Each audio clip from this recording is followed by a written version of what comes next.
Bienvenue dans notre atmosphère, c'est parti pour le tirage de la semaine. On va voir ce que nous disent les cartes pour cette semaine du 4 mars au 10 mars.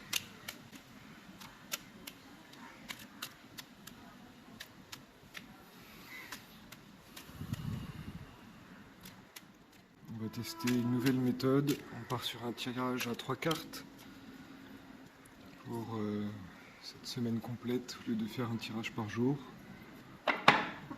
Prenez ce qui résonne en vous.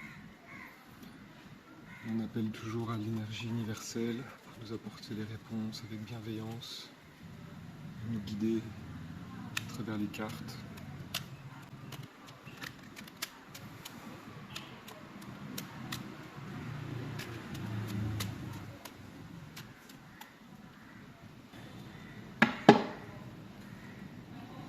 Alors c'est parti.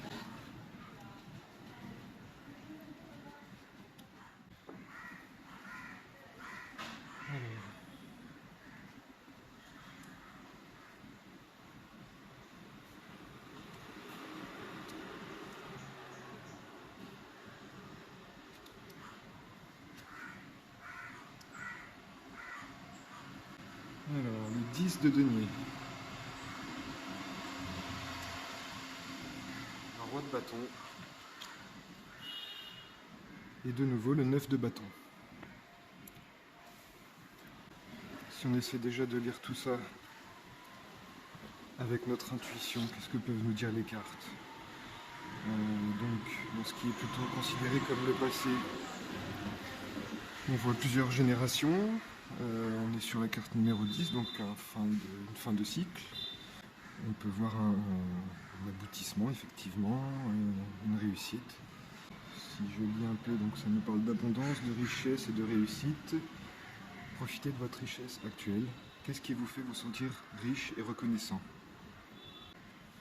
Pour le moment présent, donc le roi de bâton. Le roi de bâton, donc on y voit toujours cette personne qui regarde au loin, qui a l'air plutôt sûr de lui.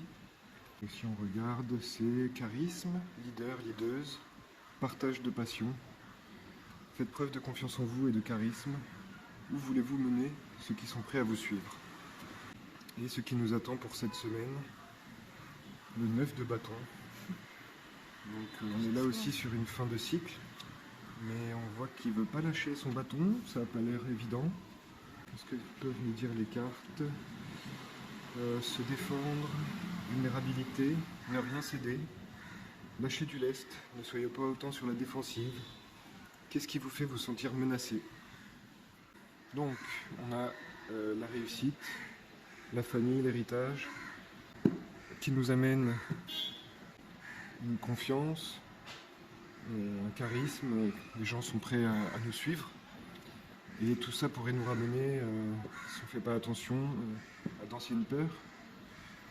Dans le futur, on pourrait retomber dans nos peurs du passé. On n'a plus besoin d'être sur la défensive, on n'a plus besoin de s'accrocher autant. On voit bien qu'on est bien entouré, on a réussi, il faut profiter et juste se laisser aller et partager vos passions entre générations.